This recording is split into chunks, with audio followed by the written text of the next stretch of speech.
On l'appelle l'île d'Aphrodite, Chypre, le paradis des vacances low cost. À 700 € la semaine, vol et hôtel compris, 2 800 000 touristes viennent profiter du soleil chaque année et surtout de ses eaux à 27 degrés. Chypre, c'est aujourd'hui la nouvelle Ibiza de la Méditerranée. Les plages sont de véritables dance floors où l'alcool coule à flot, le jardin d'Éden de la frime et de la musique techno. J'adore ton style, baby. 50 km plus loin, Nicosie, la capitale. Ici, les touristes flânent dans les rues commerçantes, sans se douter qu'à 2 pas des boutiques de souvenirs, un autre genre de promeneur déambule dans un univers qui ne ressemble pas vraiment à un camp de vacances. Une cicatrice en plein centre-ville de la capitale. 10% de Nicosie est une zone tampon sous contrôle des forces de l'ONU. Le sergent britannique Steve Daly et ses soldats patrouillent jour et nuit dans cette ville fantôme. Nous sommes dans l'ancienne rue principale. C'était très fréquenté. Les gens venaient faire leur shopping. C'est le vieux Nicosie. C'était la rue commerçante où les gens venaient faire leurs courses de Noël.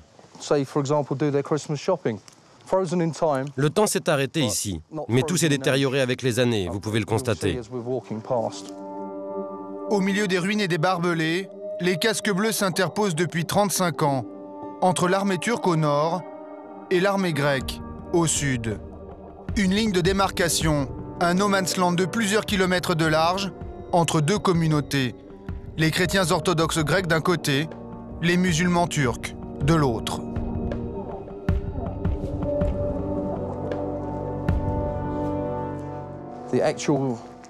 En fait, la ligne de front était d'un balcon à l'autre, de chaque côté de ces bâtiments. C'était des positions très exposées. Pour moi, comme pour vous, ce n'est qu'un carrefour. Mais pour les Chypriotes, ça représentait tellement.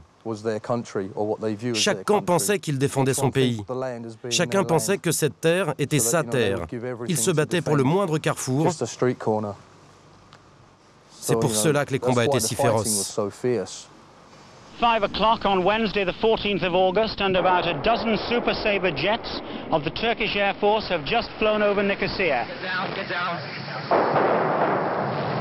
1974, l'ancienne colonie britannique tout juste indépendante s'embrase. L'armée turque déclenche l'opération Attila. 10 000 soldats débarquent sur l'île pour défendre la minorité musulmane. En 3 jours, les combats font 4 000 morts. L'armée turque prend le contrôle de la partie nord de l'île. 180 000 réfugiés grecs fuient vers le sud. 35 000 réfugiés turcs font le chemin inverse. Ces hommes et ces femmes ne reverront jamais leurs terres et leurs maisons. Dans leur fuite, ils ont tout abandonné. Et 36 ans plus tard, dans la zone interdite de Nicosie, où vivaient musulmans et chrétiens, rien n'a bougé. Là, nous sommes dans un immeuble très abîmé. Cet appartement a été abandonné. Les habitants sont devenus des réfugiés du jour au lendemain. En fuyant les combats, les civils ont pris tout ce qu'ils pouvaient emporter. Ils ont tout laissé derrière eux. Ici, il y a encore une vieille panière. Et encore du vieux pain rassis à l'intérieur. Ils ont fui pour sauver leur vie. Vers le nord ou le sud, qui sait? Ils ont tout laissé derrière eux. La guerre a laissé ici le dernier rideau de fer d'Europe, ce qu'on appelle à Chypre la ligne verte. Au sud, l'État chypriote grec membre de l'Union européenne. Au nord, les territoires occupés par la Turquie. Au sud, la République de Chypre est prospère. Des quartiers d'affaires, des centres commerciaux et des buildings en construction. Au nord, un pays pauvre resté sous embargo pendant 30 ans. Un gouvernement démocratiquement élu sous perfusion du puissant voisin turc qui stationne toujours 30 000 soldats. Un État qui n'a jamais été reconnu par la communauté internationale, où se réfugient des suspects en cavale. Une zone de non-droit où certains militaires sont accusés d'avoir orchestré le pillage des églises chrétiennes. Vous voyez la fresque qui était ici? Elle a été pillée. Aujourd'hui, elle se trouve dans une collection privée au Texas, aux États-Unis. Des milliers de retraités anglais ont construit leur villa de rêve sur des terres qui auraient été spoliées aux Grecs. Ils risquent aujourd'hui de tout perdre. On a tout vendu en Angleterre et on a investi toutes nos économies ici. Tout ça à cause d'un homme bien décidé à récupérer la propriété de sa famille. C'est inacceptable.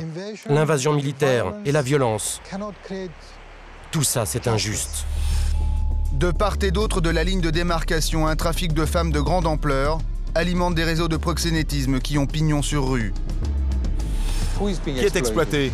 Les filles ou les hommes qui payent si cher juste pour avoir du sexe? J'étais enfermée, battue, maltraitée. Chypre, l'île de tous les trafics, au paradis du tourisme. La frontière de l'Europe, la voilà. La frontière la mieux gardée de l'Union européenne. Des postes militaires omniprésents, 180 km de barbelés aiguisés comme des rasoirs, un no man's land truffé de mines, et 5000 immigrés clandestins venus du Nord qui parviennent malgré tout à la franchir chaque année. C'est l'histoire de Joe. Voilà 4 mois qu'il vit clandestinement à Chypre Sud et comme tous les illégaux, ce Nigérian de 23 ans a risqué sa vie pour entrer en Union européenne. On y est. C'est là que j'ai traversé. J'ai sauté par-dessus les barbelés, là. Et vous veniez d'où? Je venais du nord, de la partie nord de Chypre. C'est avec un visa de tourisme qu'il est arrivé à Chypre Nord, de l'autre côté des barbelés. Il a traversé la frontière ici, en plein centre-ville de Nicosie, à quelques dizaines de mètres d'une position de l'armée turque. Vous savez que partout ici, il y a des militaires avec des armes chargées prêtes à faire feu? Oui, j'avais très peur qu'ils m'attrapent ou qu'ils me tuent. Ils auraient pu me tirer dessus. J'ai failli faire demi-tour. Et je me suis dit qu'il fallait que je tente ma chance jusqu'au bout. J'ai regardé autour de moi, j'ai vu personne. Peut-être était-il parti ou en train de dormir. Alors j'ai sauté par-dessus le mur, j'ai couru à toute vitesse, j'ai sauté par-dessus les barbelés, j'ai juste été blessé aux mains et aux jambes. Ces 5 dernières années, 21 clandestins ont sauté sur des mines antipersonnelles. Il en reste 10 000 disséminés dans la campagne chypriote. Depuis 2006, l'ONU a décidé de les détruire. One demolition in 5, 4, 3, 2, 1.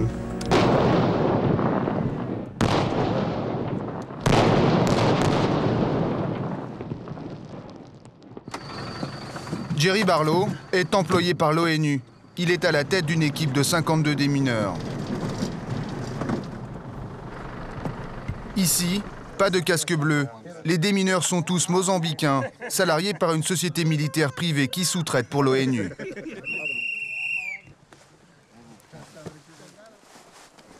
Les démineurs portent tous un équipement spécialisé pour travailler sur un champ de mine.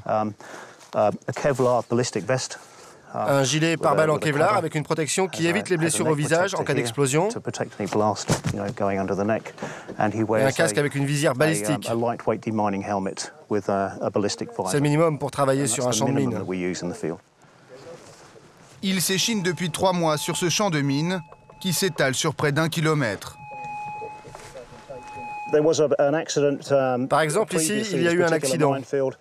Un fermier sur son tracteur est arrivé par ici. La roue arrière a touché une mine anti-char et ça a fait un énorme cratère, comme vous pouvez le voir. Le moteur s'est retrouvé à 8-10 mètres plus loin, à quelques mètres d'une autre mine. Et les roues arrière ont été projetées à environ 30 mètres. Malheureusement, le conducteur du tracteur est mort sur le coup.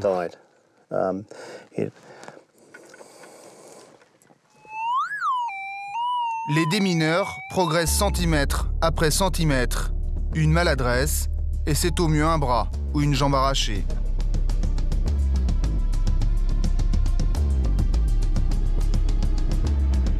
Mine! Notre démineur vient de localiser une mine antipersonnelle et il la désamorce à la main.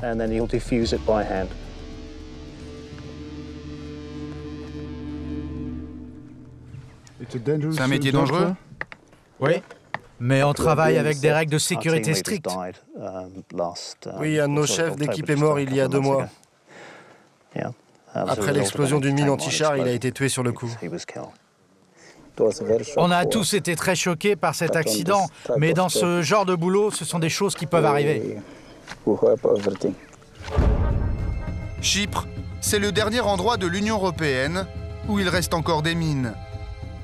Mais ce qui fait la réputation de l'île et le plaisir des touristes, ce sont ses nuits chaudes et très animées. Au nord comme au sud, Chypre est un petit royaume de la prostitution et du proxénétisme en Europe. Il y a plus de 2000 bars et cabarets sur l'île d'Aphrodite. Ici, des milliers de filles venues des pays pauvres offrent striptease et services sexuels 7 jours sur 7. Nous sommes en plein centre-ville de Nicosie, côté grec, avec Roberto Vrakimis, le plus ardent défenseur de la prostitution à Chypre. Les hommes veulent des femmes. C'est normal qu'il y ait des prostituées. Si un homme est célibataire, s'il n'a pas le temps de séduire une femme, c'est tout à fait compréhensible qu'il paye pour avoir du sexe. D'ailleurs, je ne sais pas pourquoi les femmes ne payent pas pour avoir du sexe. Roberto Vrakimis n'est pas proxénète, il est avocat.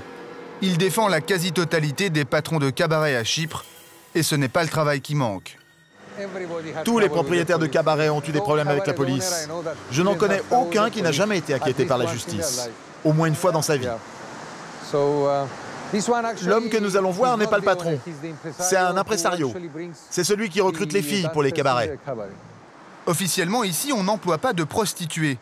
Des impresarios embauchent de soi-disant danseuses. On est juste en train d'ouvrir. Il n'y a encore personne. Ah, les filles arrivent. Vas-y, filme. Ces jeunes femmes sont ukrainiennes, moldaves ou russes. Et l'homme qui les a recrutées, c'est lui, Louis Petrou. Salut, comment ça va? Bien, et toi? Il va chercher des filles en Europe de l'Est et leur propose du travail dans les cabarets de Chypre Sud. C'est quoi un impresario? Je suis un agent d'artiste. C'est ça, un impresario.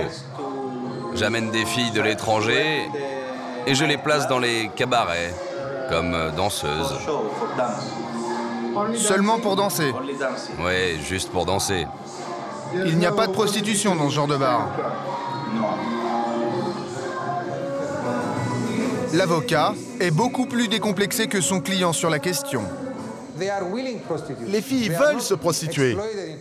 Elles ne sont pas exploitées sexuellement. De mon point de vue, ce sont les filles qui exploitent leurs patrons. Et ils ont de beaux cabarets. Ils ont une belle clientèle, tous ces hommes qui viennent ici rencontrer des filles. Et elles en profitent pour se faire de l'argent. C'est dans leur propre intérêt d'accrocher les clients. C'est elles qui exploitent le cabaret. C'est pas vrai ce que je dis? Oui, les filles savent parfaitement ce qu'elles font. Elles savent qu'elles vont devoir danser et tenir compagnie aux clients.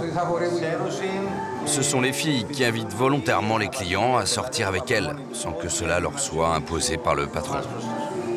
Nous ne sommes pas autorisés à interviewer ces soi-disant danseuses. Mais depuis peu, certaines filles commencent à parler. Dans un parc de Nicosie Sud, nous avons rendez-vous avec Galina, une Moldave de 23 ans qui a porté plainte contre son ex-patron. Elle l'accuse de l'avoir forcé à se prostituer. Son histoire, c'est celle de beaucoup de filles ici. En Moldavie, un impresario chypriote lui avait promis un emploi de serveuse sur un bateau de croisière et un bon salaire. Pour moi, Chypre, c'est le rêve, le soleil. J'ai cru que j'allais entrer au paradis. Mais le jour de mon arrivée, mon patron m'a tout confisqué. Mon passeport, mon téléphone. Je n'avais pas d'argent. Je ne connaissais pas le pays ni la langue. Je savais que j'étais à Chypre, mais je ne savais pas où exactement. Je n'ai jamais compris ce qui m'est arrivé. Je vivais au jour le jour. J'étais enfermée, battue, maltraitée. On était obligé de pousser les clients à la consommation. Des hommes venaient et me tripotaient. J'étais une esclave. On profitait de moi. Je n'étais qu'une marchandise qui passait de main en main. Galina enchaînait 4 à 5 passes par jour en moyenne, pour un salaire de 680 € par mois. Elle nous emmène à Paphos. C'est dans un cabaret de cette station balnéaire qu'elle s'est prostituée pendant 2 mois. C'est la première fois qu'elle revient ici depuis sa fuite. J'ai le trac. J'ai le cœur qui bat à toute vitesse comme un petit lapin effrayé. Voilà, c'est là le... Le cabaret est au cœur du quartier touristique, là où Anglais, Allemands et Français viennent en masse s'amuser la nuit. Galina nous conduit à l'arrière du cabaret pour nous montrer où elle habitait. Ici, au 2e étage du nightclub. Tous les jours, on descendait cet escalier que vous voyez là, pour aller au cabaret. On n'avait pas le droit de sortir. Les portes et les fenêtres étaient toujours fermées. Et les seuls moments où on se sentait un peu libre, c'était pendant les quelques minutes où on descendait l'escalier pour aller au cabaret. C'est tout. J'aimerais tellement mettre le feu à cet endroit maléfique, pour qu'il brûle en enfer, que disparaisse toute cette méchanceté. Quelqu'un a ouvert la porte. C'est Natacha, elle vient d'Ukraine. Galina veut tenter d'aller discuter avec son ex-collègue, une fille qui se prostitue ici depuis plusieurs années. Yana, salut, comment ça va? Ça me fait plaisir de te voir. Cette fille, c'est une des maîtresses du patron. Là-bas, c'est la voiture du garçon de salle qui me battait très fort. Elle m'a reconnue. Elle va leur dire que je suis là. Allez, allez, on s'en va. Ils vont tous sortir maintenant. Galina est terrifiée à l'idée de croiser les hommes de main du patron. Ils sont tous à la fenêtre en train de nous regarder. Ça va mal tourner. Je veux qu'on s'en aille, c'est très dangereux ici, je te jure. Fais-moi confiance. À la demande de Galina, nous quittons l'arrière-cour du cabaret. C'est par là qu'elle s'est enfuie en courant, 4 mois plus tôt. Le cabaret est fermé, alors nous appelons le patron sur son téléphone portable pour lui proposer une entrevue. Bonjour, nous sommes journalistes pour la télévision française. Vous êtes bien monsieur? Oui, c'est moi. Bonjour, enchanté. Voilà, nous sommes à Paphos avec une jeune fille qui a travaillé chez vous. Une Moldave, elle s'appelle Galina. Et apparemment, elle a été victime d'exploitation sexuelle dans votre établissement. Tout ça, c'est des mensonges. Elle raconte des histoires, cette fille. Elle se prostituait volontairement, alors? Oui, tout à fait. Elle était libre d'aller et venir. Elle pouvait même prendre un avion et rentrer dans son pays si elle n'était pas heureuse ici. Mais elle prétend qu'elle était enfermée, que vous lui aviez confisqué son passeport et qu'elle ne pouvait pas partir. Mais je ne l'ai pas, son passeport. Mais parce que la police vous l'a repris lorsqu'elle est intervenue, n'est-ce pas? Oui, mais la police a repris son passeport avant qu'elle porte plainte. Elle l'avait oublié ici quand elle est partie. Écoute-moi bien, tout ce que font les filles dans mon cabaret, c'est danser. Et en plus, elles sont très bien hébergées, point barre. C'est tout ce que j'ai à te dire. Le patron n'a pas souhaité nous rencontrer. Il nous a renvoyés vers son avocat, l'incontournable, Roberto Vrakimis. Il nous a arrangé un rendez-vous avec le président du syndicat des cabaretiers. Cet homme au costume gris. Lui aussi est patron d'un club à striptease. Il a accepté de nous répondre, à la condition de masquer son visage. Comment ça va, mon ami? Coussi coussa. En tout cas, elles sont jolies, tes filles, là. Ouais, je pense que je vais les garder. Nous avons recueilli le témoignage d'une fille qui dit que son patron lui avait confisqué son passeport et qu'elle ne pouvait pas sortir du cabaret. Tout ça, c'est que des mensonges. C'est même le plus gros mensonge que j'ai entendu de toute ma vie. C'est quoi cette histoire de trafic? Cela n'existe pas. C'est la police qui fait peur aux filles. Ils leur disent, si vous ne parlez pas, vous serez bannis de Chypre pour toujours. Si vous parlez, on vous donnera tout ce que vous voulez. C'est la police qui crée tout ça, c'est criminel. Ils essayent ainsi de fermer tous les cabarets de Chypre. 70% des clubs ont déjà tiré le rideau. Et les autres, tôt ou tard, ils fermeront aussi. Un seul patron de cabaret a été condamné à une peine de prison ferme. Complaisant avec les proxénètes pendant des années, le gouvernement chypriote grec commence tout juste à lutter contre le trafic de femmes. Mais pour les filles qui sortent des griffes des proxénètes, se reconstruire une nouvelle vie reste très difficile. La plupart d'entre elles trouvent refuge ici, dans l'église du Père Savas. Bonjour mon fils, je suis content de te voir. J'attends votre mariage avec impatience. Dieu vous bénisse. Ce prêtre est célèbre à Chypre pour la lutte qu'il mène contre les proxénètes. Galina, comme les autres, est venue chercher ici conseil et réconfort. C'est toi qui viens de Moldavie? Oui, bonjour mon père. J'ai beaucoup entendu parler de toi. Je te bénis. Je sais que tu es une femme forte. Ce qui tracasse le Père Savas, c'est de voir des filles échapper des cabarets restés à Chypre. Il craint qu'elles ne retombent dans la prostitution faute de ressources. À mon avis, tu ferais mieux de rentrer en Moldavie.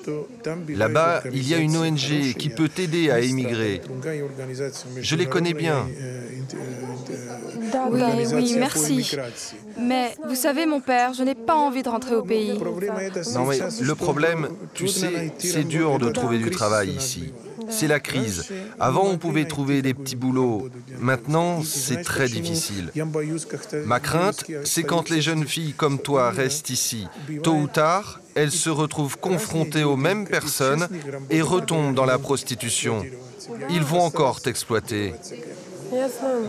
Va, et Dieu te bénisse. En tout cas, si tu décides de rentrer chez toi et que tu as besoin d'aide spirituelle ou matérielle, tu as mon téléphone. Je peux te payer ton billet. Depuis qu'elle a retrouvé la liberté, Galina est sans permis de travail. Elle survit grâce à des associations.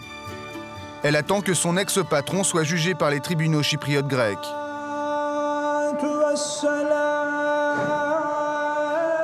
Au nord, dans la partie turque de l'île, les prostituées ne s'échappent jamais des cabarets.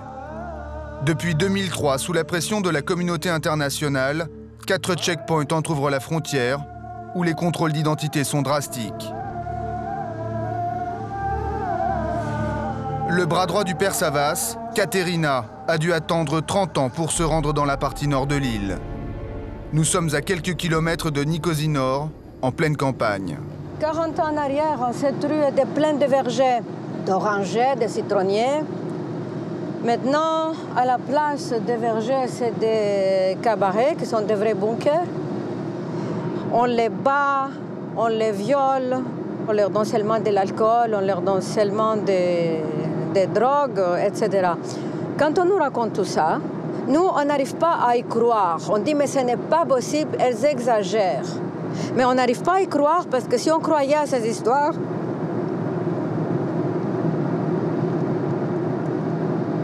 pour nous-mêmes, ce serait impossible, ce serait insoutenable. Au nord, personne ne peut aider les filles des cabarets. Et pour cause, les autorités chypriotes turques n'inquiètent jamais les proxénètes, même si officiellement l'activité est interdite. C'est beaucoup moins brillant que dans le sud. Dès que les filles arrivent, les policiers prennent leur passeport, on les donne à leurs différents tenanciers des cabarets, à leurs différents cabaretiers, et puis ils sont enfermés dans les cabarets. C'est impossible de les aider parce que c'est vraiment très dangereux. Si les cabaretiers et les policiers sont des mèches, ben qu'est-ce que tu veux faire? Et de toute manière, comme tu vois, c'est assez loin de la ville. Si elles sortent, où veux-tu qu'elles aillent? Les clients consomment toujours sur place. Les chambres sont attenantes au cabaret. Pour en savoir plus sur les conditions de travail des filles, nous nous rendons dans l'un de ces nightclubs, comme de parfaits vacanciers.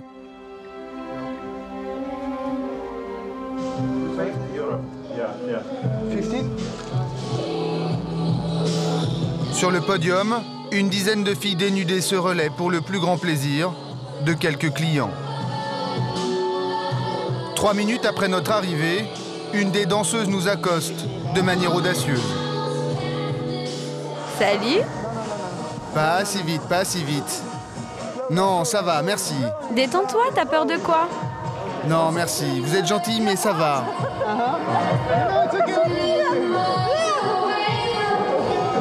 Allez, bonne soirée, merci beaucoup. Les hôtesses ont à peine rebroussé chemin qu'un serveur intrigué s'invite à notre table.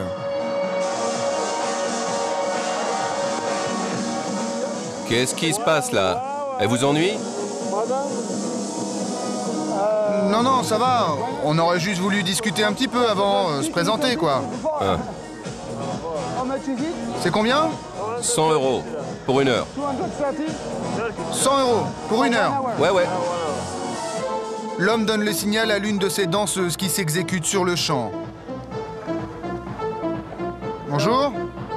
Vous vous appelez comment? Louisa. Louisa? Et vous venez d'où? D'Ouzbékistan. L'Ouzbékistan? Et vous avez quel âge? J'ai presque 20 ans. Tu vas où, là? Vous voulez boire un verre? Ici, les filles ne sont pas là pour discuter. Le serveur revient immédiatement à la charge. Elle est bonne, la Louisa, hein? T'en veux combien des filles? 1, 2? Hein, l'hôtel est super. C'est ici l'hôtel? Ah ouais? On nous présente alors au patron. C'est à vous que je dois payer? Oui, oui, c'est moi. Le prix, c'est 100 € pour 1 heure. 175 € pour la nuit complète. On a des chambres VIP ici. Vraiment de très belles chambres. Le patron encaisse directement l'argent. Le serveur nous conduit vers les chambres. Entre-temps, Louisa, la jeune ouzbèque, est partie avec un autre client. Au bout du couloir, le serveur nous désigne alors une autre fille. Tiens là, Anastasia. Bonjour. Salut. Vous appelez comment? Anastasia, et toi? Roman. Et tu viens d'où? Je viens de France. Et vous? Je viens d'Ukraine. Et vous avez quel âge? J'ai 21 ans. 21? Et ça fait combien de temps que vous êtes ici? Ça fait 2 mois. Ah, 2 mois? Oui, 2 mois et 11 jours. Et pourquoi vous êtes venu ici? C'est bizarre pour une Ukrainienne de venir à Chypre. Parce que c'est comme ça. Pose pas de questions. Je suis prostituée, un point c'est tout. La jeune Ukrainienne se méfie. Elle se livre timidement. C'est votre chambre ici? Oui, c'est chez moi. Vous habitez ici? Oui. Il y a ma chambre, mon lit, mes photos. Et vous avez le droit de sortir, d'aller et de venir? Non. Non? Pourquoi? Parce que j'habite au cabaret. Et vous pouvez pas sortir librement? Non. Pourquoi? Parce que c'est comme ça. Anastasia dit être venue ici pour se prostituer. Elle a un contrat de 4 mois. Elle ne se plaint pas de mauvais traitements et pourtant elle risque sa vie tous les jours. C'est pas un bon travail, mais j'ai besoin d'argent. Et ton patron, il est sympa avec toi? Oui, oui, ça va. Mais quoi? Mais travail. Et les clients sont sympas? Ouais, des fois ils sont normaux, des fois non. Et ils utilisent des préservatifs? Oui ou non? Non. Anastasia n'a pas le droit de refuser quoi que ce soit à ses clients, pas même d'avoir des rapports sexuels sans préservatif. Si elle sort du cabaret une fois par semaine, c'est pas vraiment pour aller faire du shopping. Katerina nous conduit là où se rendent toutes les prostituées de la partie turque de Chypre pour leur unique sortie hebdomadaire. Nous sommes à l'hôpital central de Nicosie Nord. C'est l'hôpital où viennent toutes ces filles qui travaillent dans les cabarets, dans les casinos, pour se faire examiner toutes les semaines. Parce que comme la plupart de ces filles n'ont pas le droit d'utiliser des préservatifs, eh bien, elles ont évidemment des filles à risque de maladies vénériennes, donc on leur fait tous les examens qu'il faut. Il faut quand même protéger les clients, tu comprends? Et la plupart sont des touristes. C'est une business très lucrative. On ne peut pas avoir la réputation que Chypre Nord ne protège pas les clients. Les filles, évidemment, on s'en fout. C'est l'État qui oblige ça? C'est l'État qui oblige ça, bien sûr. Autrement, les cabaretiers n'ont pas de permis de travail. Enfin, les filles qui travaillent dans le cabaret n'ont pas de permis de travail. Non, l'État est tout à fait complice. Chaque jour, une dizaine de camionnettes remplies de prostituées affluent vers l'hôpital pour leur prise de sang hebdomadaire. Vous voyez qu'il y a toujours des mecs avec elles. Ils sont toujours escortés. Les fourgonnettes sont pleines à craquer. Ce jour-là, nous compterons une centaine de prostituées en train d'attendre leurs examens. À la cafétéria, impossible de manquer leurs souteneurs. Tout ça au beau milieu des militaires turcs.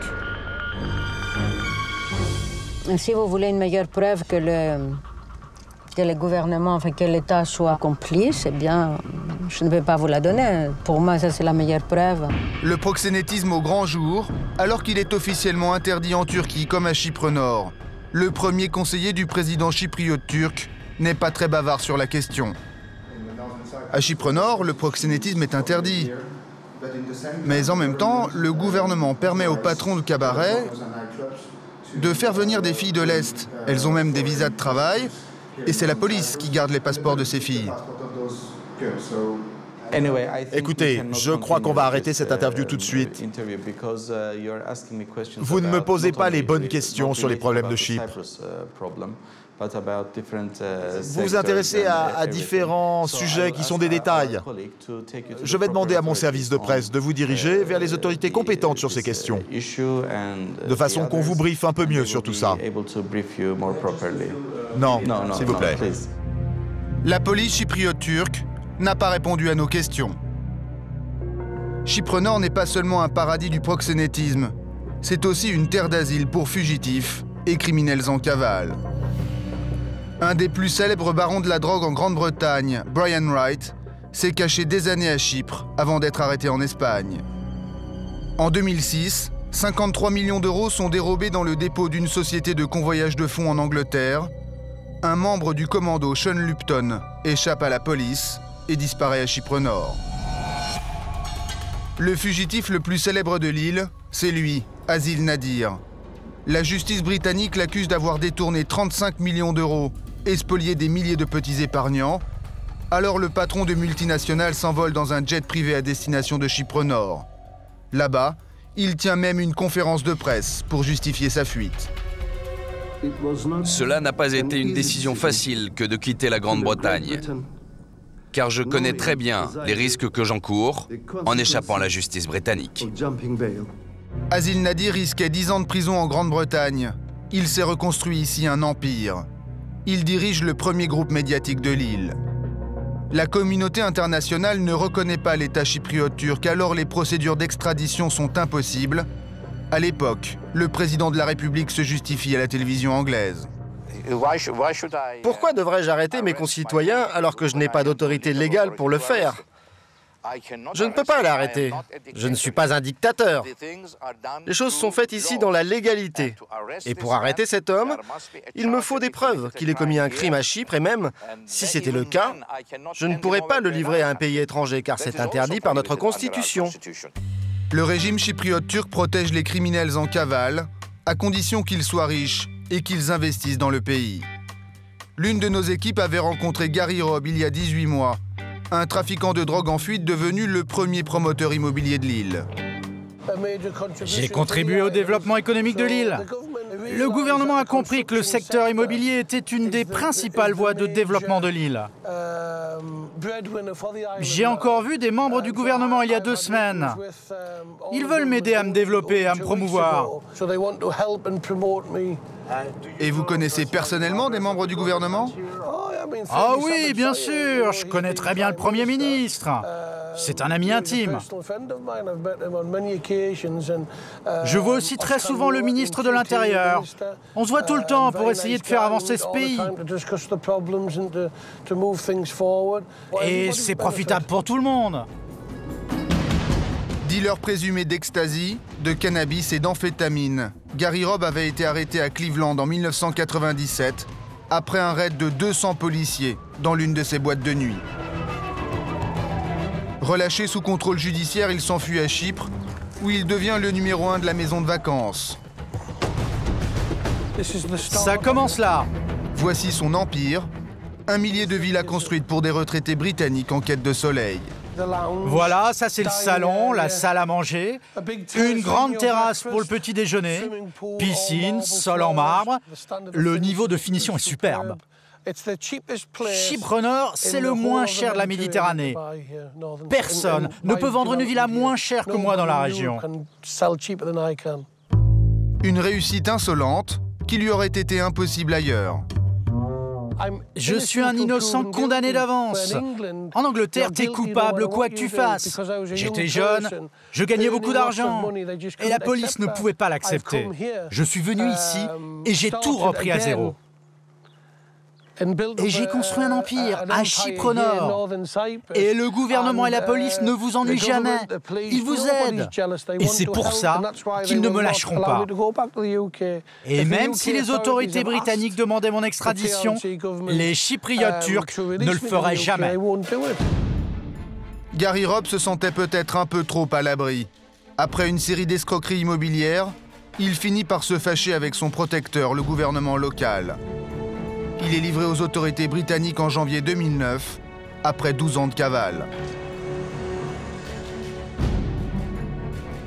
Mélitis Apostolides est chypriote grec.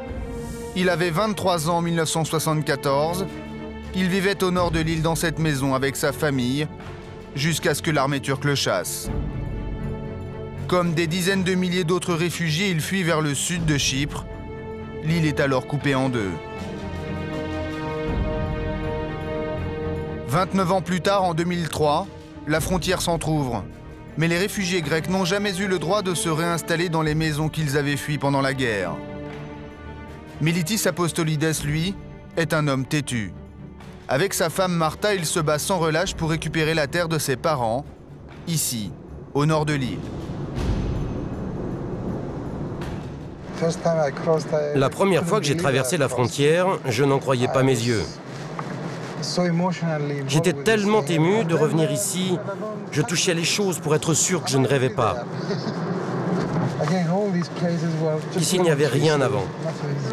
Il n'y avait que des citronniers, pas de villa, pas d'hôtel, rien du tout. Nous arrivons à Lapitos, le village où il a grandi. Voilà ma maison. Elle n'a pas changé à part la façade. Apostolides est né dans cette maison. Elle est aujourd'hui habitée par un Turc, mais son jardin est lui aussi occupé. Voilà, c'est la maison des Anglais. On ne devrait pas y aller. Hein. Des retraités anglais ont construit une villa sur son terrain, derrière la maison de famille. Apostolides est célèbre ici pour avoir lancé des poursuites judiciaires pour récupérer ses terres. On s'arrête par là, on va essayer de voir la maison d'ici. Il sait qu'il n'est pas le bienvenu ici. Il a déjà été agressé par un villageois et arrêté par la police locale. On va marcher dans cette direction.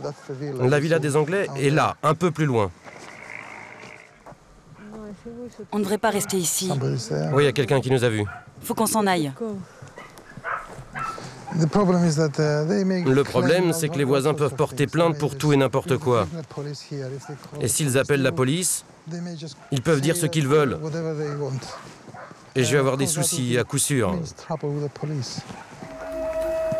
La stratégie d'Apostolides, ce n'est pas d'attaquer les Turcs, trop compliqué, mais le couple d'Anglais qui vit ici.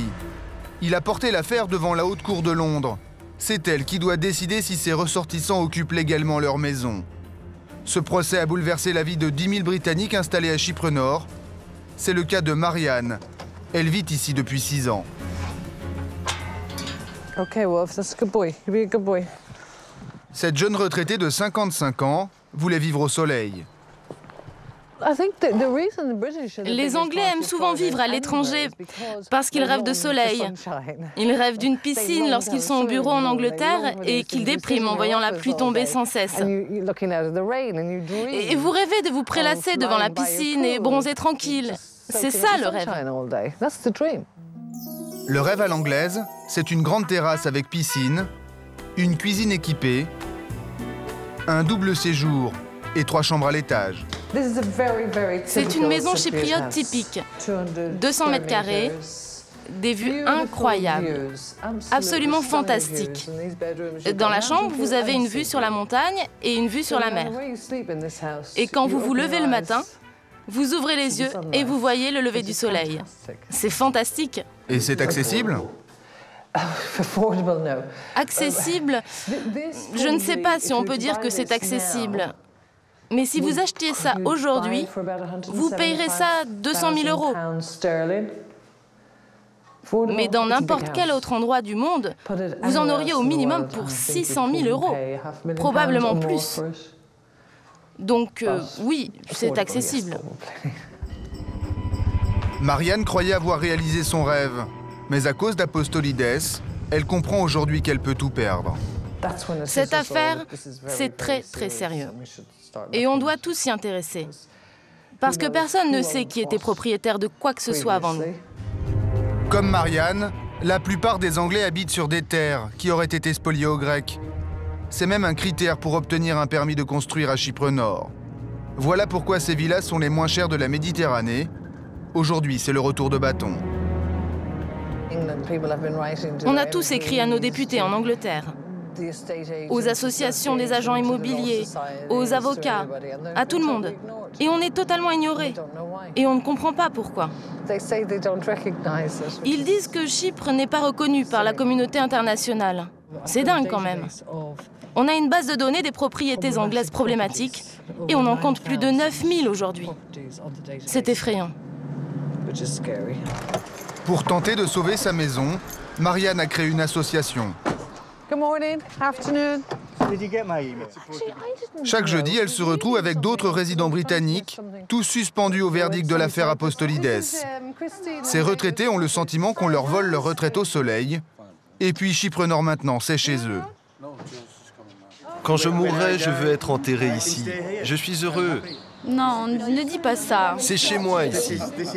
J'ai aucune raison de rentrer en Angleterre. Nous sommes des Chypriotes anglais.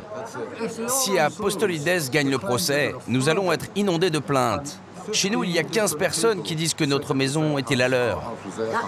Ils disent que c'est leur maison. À ce compte-là, je ne sais pas comment ils vivaient tous ensemble puisqu'il n'y a qu'un seul étage. De toute façon, on ira tous au checkpoint, avec des armes virtuelles et des banderoles, et on criera « Vous n'aurez jamais nos maisons ».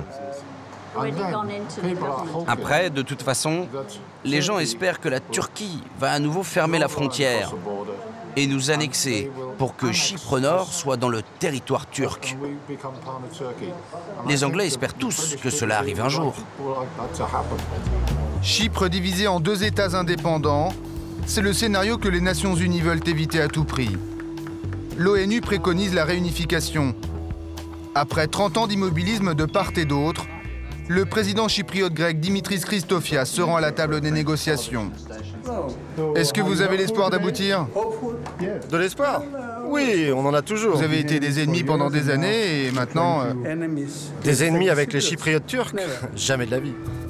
Voici donc l'ex-ennemi, le président chypriote turc Mehmet Ali Talat. Depuis un an, les deux hommes négocient un protocole de réunification de l'île, des pourparlers qui piétinent, essentiellement sur la question des terres spoliées. Vous voyez bien, nous n'avons jamais été des ennemis. Et pourquoi vous dites ça? Parce qu'il m'a posé la question avant votre arrivée. Si on était des ennemis? Oui, des ennemis pendant si longtemps. Ah. Pourtant, entre les deux peuples, les blessures sont profondes. Mélitis Apostolides a voulu nous montrer pourquoi Grecs et Turcs ont tant de mal à oublier le passé. Je vous emmène voir la tombe de ma famille. Ici, tout a été détruit. Après la guerre, toutes les sépultures chrétiennes ont été profanées dans la partie turque de l'île. La tombe de la famille Apostolides n'y a pas échappé. Ici, j'y ma tante. Elle n'avait que 2 ans. Et puis en 1919, une autre tante. En 1938, mon grand-père, mort à 67 ans, et ma grand-mère, enterrée en 1970 à l'âge de 87 ans. C'est difficile de vous dire ce que je ressens. Pour moi, c'est incompréhensible, ce genre d'acte. Je ne peux pas comprendre pourquoi quelqu'un détruit un cimetière. Ça vous montre quel genre de gens ils sont.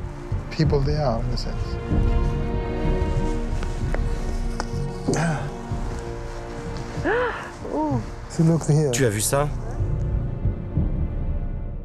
Ils ont détruit toutes les sépultures et les croix. Et après, ils ont voulu dissimuler tout ça. Alors, ils ont planqué les croix dans les tombes à la va-vite. Vous voyez qu'il n'y a plus de croix sur les tombes.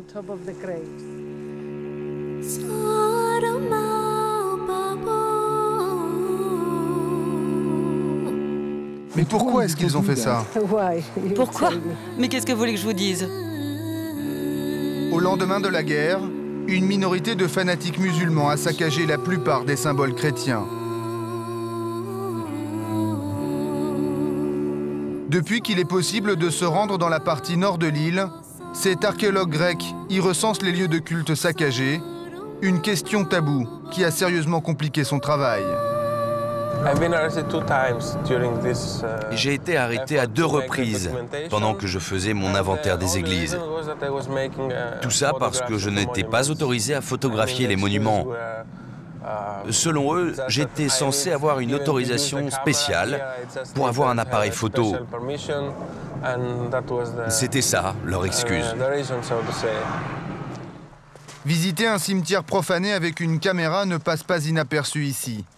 Dès notre arrivée, un paysan nous interpelle. Qu'est-ce que vous filmez? Vous n'avez pas le droit de filmer. Tu ne t'en vas pas, hein? Si tu restes ici, la police va arriver. Je te préviens, la police arrive. Il dit qu'il va appeler la police. Qu'est-ce que vous faites ici? Pourquoi vous filmez ça? Quel est le problème? Vous ne devez pas filmer ici. Allez, laissez tomber. Il vaut mieux que tu rentres chez toi. L'archéologue a autre chose à nous montrer. Regardez les pierres. Ce sont les pierres d'une église médiévale. Et ils les démontent et ils les revendent, encore aujourd'hui. Et voilà ce qu'il reste de l'église. Plus de 300 églises ont été détruites ou vandalisées dans le nord de l'île. L'archéologue nous conduit au village de Kisré à visiter l'église Saint-Antoine, qui, elle, semble toujours debout. Je pense que je n'ai pas grand-chose à dire. Constatez par vous-même. C'était la plus grande église du village. Elle date du XVIIIe siècle. Voilà à quoi ressemblent les églises orthodoxes à Chypre. Des murs couverts de fresques, des bois précieux sculptés et des dizaines d'icônes dont certaines datent du XIIe siècle. Ils veulent effacer le passé grec. L'archéologue ne croit pas si bien dire. Une surprise l'attend à la sortie. Vous allez être le dernier à être entré ici. Ils condamnent l'entrée. 2 employés municipaux sont en train de murer l'entrée de l'église. L'un des ouvriers nous avance une explication. Ouais, le village a été inondé à plusieurs reprises et l'eau s'infiltrait dans l'église. Et c'est à cause de ça que le toit s'est effondré. Alors on nous a demandé de construire un mur pour empêcher l'eau d'entrer. C'est tout ce que je peux vous dire. Beaucoup d'églises restent inaccessibles, à l'intérieur des innombrables bases militaires. L'archéologue accuse des membres de l'armée turque d'avoir parrainé le pillage des églises orthodoxes. Nous arrivons à l'église Saint-Euphémianos, à côté du village de Lycie. Ici, avant, c'était un camp militaire turc. C'est pour cela qu'on pense que des militaires turcs étaient complices des pilleurs. Parce qu'il était impossible de rentrer dans un camp militaire sans autorisation. Cette chapelle était dans un camp militaire jusqu'en 1983. Elle ressemble aujourd'hui à un squat. Il y a 40 ans, les murs étaient couverts de fresques inestimables. Ici, il reste un fragment d'une fresque représentant la naissance du Christ. il y a 10 ans, l'Église orthodoxe a retrouvé ses fresques dans une collection privée au Texas. La fresque que vous voyez ici était là-haut, sur le dôme de la chapelle. Vous pouvez voir les traces des découpages réalisés par les pilleurs pour retirer la fresque en petits morceaux. Et la fresque qui était au-dessus du chœur, là-bas, elle est aussi dans une fondation privée à Houston, au Texas. Ces fresques ont été vendues 1 million de dollars. Un trésor national volé par des orfèvres du pillage. Le cerveau présumé de cette opération est turc. Il s'appelle Aydin Dikman. En 1997, la police allemande découvre plus de 200 objets d'art dissimulés dans les murs de ses appartements à Munich. Fresques, mosaïques antiques et mobilier d'église, un trésor estimé à 40 millions d'euros. Dans le réseau Aydin Dikman, il y avait cet homme, Michel Van Rijn. Nous l'avons retrouvé à Amsterdam. Aujourd'hui repenti, l'ex-trafiquant d'art dit avoir revendu les œuvres pillées par Aydin Dikman pendant des années. Les pièces étaient proposées aux collectionneurs avant même d'avoir été arrachées aux églises. Dikman lui aurait proposé le fameux dôme. Ça, c'est un dessin qu'Aydin Dikman a fait lui-même. C'est comme ça qu'il avait prévu de découper le dôme. Dikman me l'avait proposé, comme il l'avait proposé à d'autres. Mais pour moi, c'était comme acheter la Joconde, qu'on aurait volée au musée du Louvre. Non, il y a quand même des choses qu'on ne peut pas faire. J'ai dit non. Pour Michel Van Rijn, difficile de revendre ce trésor en Europe sans être arrêté. À Chypre Nord, Aydin Dikman, lui, ne craignait personne. Il y avait un accord entre Dikman et l'armée?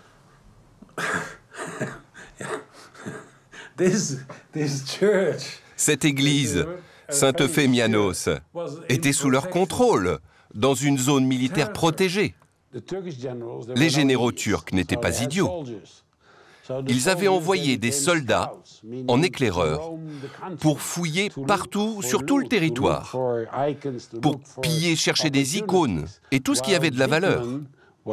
Dikman travaillait dans les églises sous la protection de l'armée.